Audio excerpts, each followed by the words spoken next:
الحمد لله رب العالمين والعاقبة للمتقين ولا عدوان إلا على الظالمين وأشهد أن لا إله إلا الله ولي الصالحين وأشهد أن محمدًا عبده ورسوله صلى الله عليه وعلى آله وأصحابه الطيبين الطاهرين وعلى التابعين لهم بإحسان إلى يوم الدين. أما بعد، يا أيها الذين آمنوا اتقوا الله وقولوا قولا سديدا يصلح لكم أعمالكم ويغفر لكم ذنوبكم ومن يطع الله ورسوله فقد فاز فوزا عظيما. أما بعد، والله موضوع إنه كورمنا وحوي موضوع هذا مهمة وأخلاق ذي النبي عليه الصلاة والسلام. قفك بني آدم كأنا قيم كيسي قروح ذي السباحة كتير عن أخلاق ذا وإنسان معان مقال في عنله أو أدقون هتو أخلاق ليه هذيك العذوة اللي بوين عايز أخلاق الرسول صلى الله عليه وسلم وحين كقصوا هذا النجم عادي هو رد بإحسانانته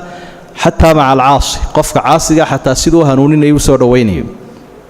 تواضع النبي جاي نقول لنا تواضع يسكابنتا يسلولجا.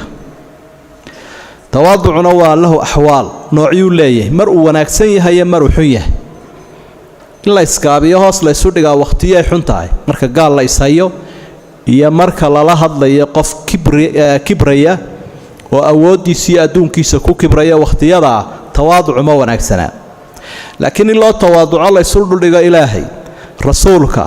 يا والدك يا قفك عادلك وناكسنا مدحضا يا مؤمنينته انت سبوها بونت marka tawaaduca waxa la mida tadallulka takhashuca waxa ka soo horjeeda al-batar wal-kibriya wat-tabakhtur wat-tafakhur waxyaabaha isugu soo ururaya kibriya faan ayaa ka soo horjeeda. tan waxa waalayna waxa aynu sheegayno tawaaduciya meesha ka baxay weeye waxa ayna wareeriyayna waalay bal dadka dhageyso markay hadlayaan qof waliba wuxuu leeyahay anaga iyo inaga iyo aniga inta ama TV la soo taagay ama shir ama dadku ay ku murmayaan intaas ka dhamaan laaday aniga qofkii aniga buu leeyahay isaga isla weyn anaga iyo inaga maxaa sidaa la inoo yeelaya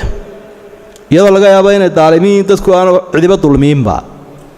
marka runtii tawaaducu waa daris u baahan inaynu baranno. waxaana la yiraahdaa qofku marka uu kibrayo waxbuu kabaya nuqsaan uu leeyahay buu dareemaya waan isku kalsoonay laa yafiqu bi nafsi qofka ama cid hadiya jeer isku kalsooni ma kibirto dadka nuqsaan dareemaya kibra ama badawnimo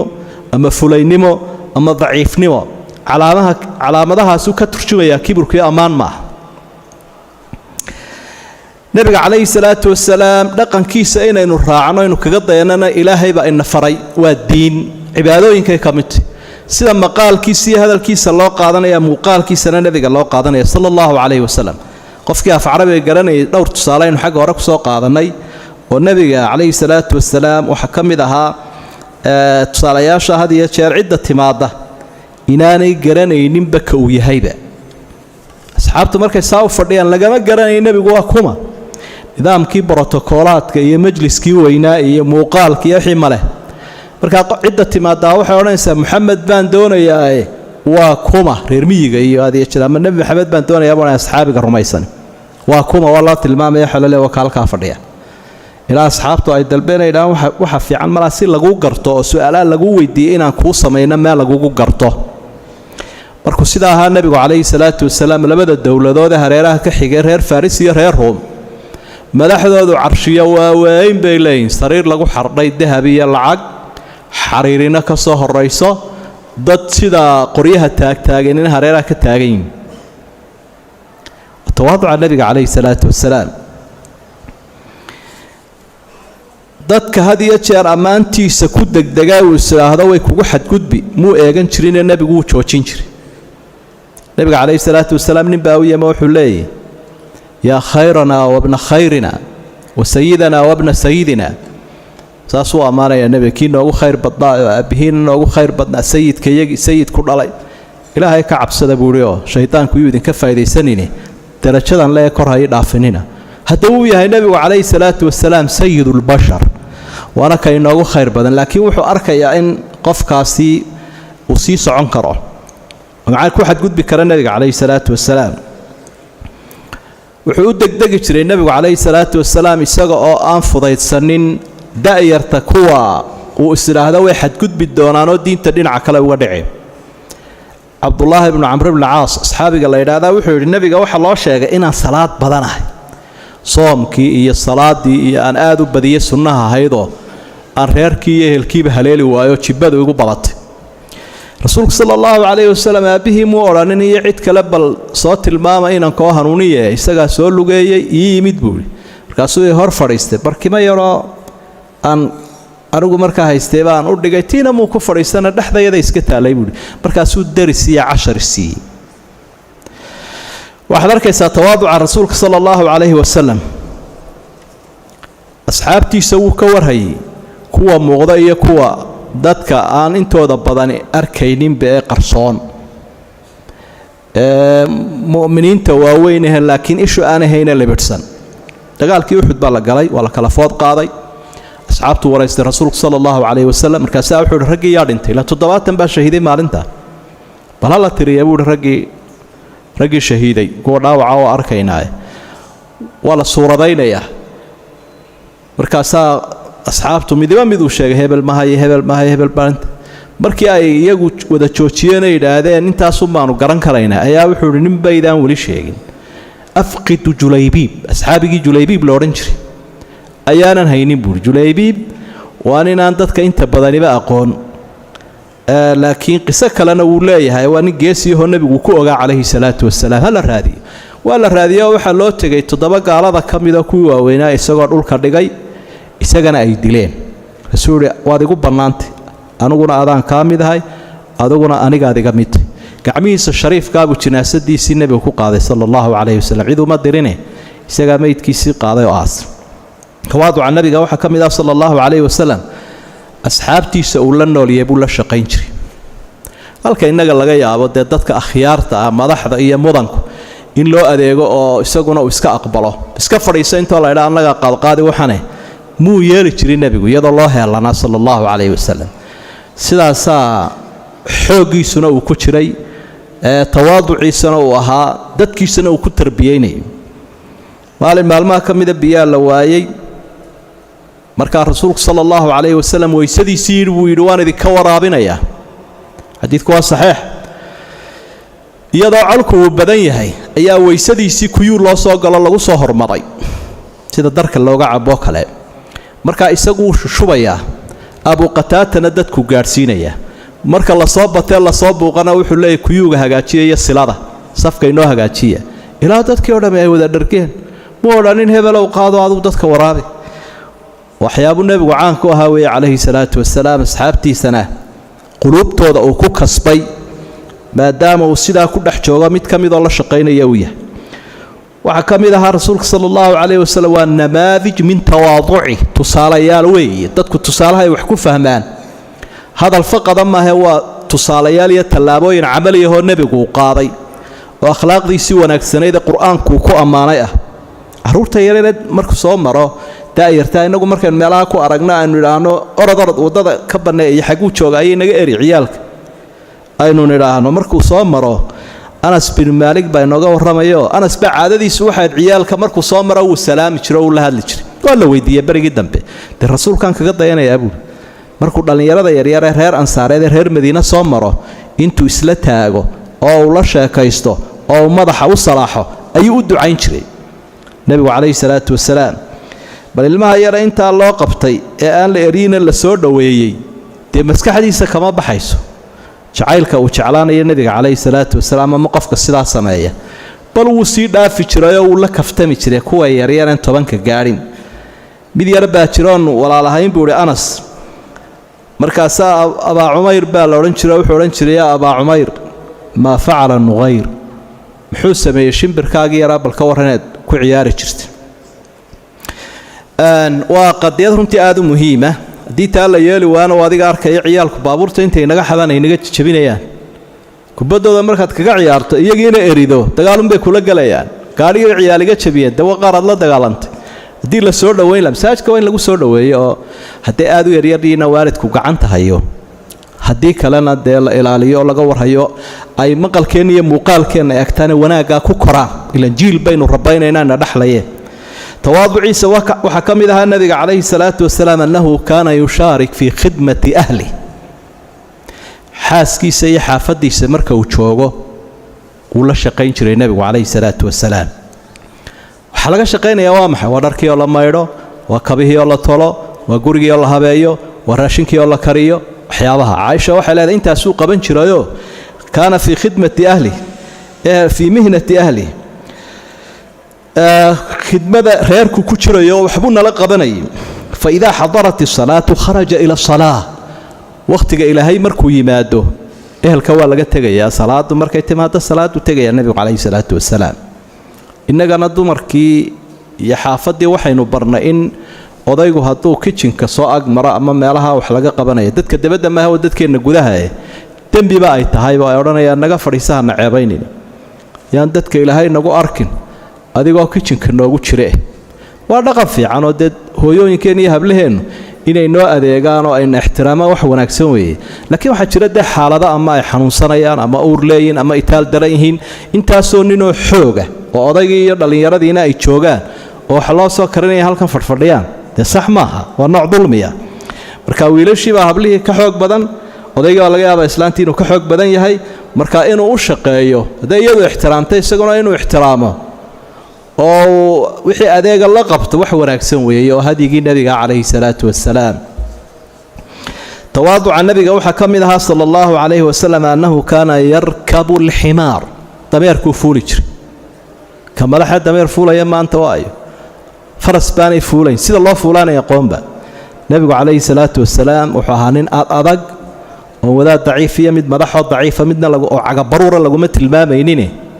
laakiin waxaa shakhsi qawiya oo diyaar u ah cibaadadiisa iyo shaqadiisa iyo jihaadkiisa intaba diyaar buu ahaa madiine habeen la baqay oo layidhi col baa soo galay oo xaggii gaalada ka yimi isagaaba intuu faras leedda ku fuulay faras aan waxba saarayn ayuu eryuu ku soo wada wareegay eryii laga baqaya oo dhan colkiioo sii socduu ka hor yimo markaasuu yidhi lan turaacu waar cabsii ma jirta halkiina iska jooga waxaad arkaysaa geesinimada nabiga calayhi salaatu wasalaam dameerka ayuu fuulay buu leeyahy usaamat bnu zayd nebigu qadiifad yarna dushuu ka saaray iyo karbaash yar aniguna waa la fuushanaa buuli kii kibraaniga ahaa ibnu saluul munaafiqii markuu nebigu u tegay isagoo dameer fuushan oo ninkaasi uu colkiis ehelkiisii dhex fadhiyo ee uu doonaya inuu soo waaniyo war xaggaa nooga baydhoo dameerkaaga boodhkiisa iyo dhididkiisa naga duubuu ku yidhi kibraaniga isagaa waana kuwii asxaabta dee dagaal ka dhex dhici gaadhay markii isagiina qaybe ay ku kacday waxay sheegaysaa taasi inuu wadcigiisa iyo waaqiciisa nebigu ku nool yahay calayhi salaatu wasalaam rasuulka sala allahu calayhi wasalam tawaaduciisa waxaa muuqaal inaga siinayaa asxaabigii weynaa saaxiibkii ahaa wasiirkiisii labaad cumar ibnu khadaab wuxuu uhi maalin maalmaha ka mida baa nebiga u yimi calayhi salaatu wasalaam isaga oo cawbuu goglan yahay cawdu waxa weeyaan geetimireedka laamihiisa waxaan laga sameeyo oo si isaga buurbuuran barkimana wuu ku jiifaa maqaara oo madaxa ay u saaran tahay liifna lagu cabbeeyey caleentaa geetimireedka cagihiisana waxaa yaallaa bahalkan geydhaha la ydhaahdo ee riyaha la siiyo ee geedka maraagaa ka baxa hareerihiisana waxaa sudhan maqaar loogu talagalay sibraar iyo waxa la goglado adugu wuxuu ku nool yahay nolol maxalliya ama aan idhaahna ee waddaniya wuxuu goglanayo iyo waxa uu xoolihiisa siinayo iyo wuxuu barakanayo iyo waxa agtiisa yaalla waa wada wixii waddaniga ahaa weeye ummaddu ay lahayd wax muwaarada maaha ee waa waxay haysteen markuu nebigu soo kacay waxaan arkay wuxuu cawdii oo aad dhinacan uga raadaysay oo u diiqdiiqday kolkaasaan yara ilmeeyo maxaa kugu dhacay waxaan idhi waxaan ogahay labada dowladood ee waaweyn labada nina ka madaxda reer yurub iyo bershiyanka ama reer eeraan waxay ku nooliina barwaaqaa madaxdooda adigoo rasuulkii ilaahay dee aanay fadli ku gaarin waaba niman gaala aanay kula mid ahayna sidaanaad u nooshay marka nabigu calayhi salaatu wasalaam dhinac kale hankiisa kor uga qaaday cumar oo wuxuu amaa tarda an takuuna lahum ad-dunya walana al-aakhira miyaanad raalli ka ahayn in iyagu adduunyada qaataan inaguna aakhira aynu qaadanay iyo jannada si kale haddii loo eego adduunyadiina waynu la leenahay oo adduunyada gaalkaa looga tegayaa maaha laakiin wax kasta oo nicmaahu adduunyada ku helo naar baa ka dambaysa oo ilowsiinaysa innagana wax kastoo rafaado halkan inaga hela jannada inay ilowsiinaysa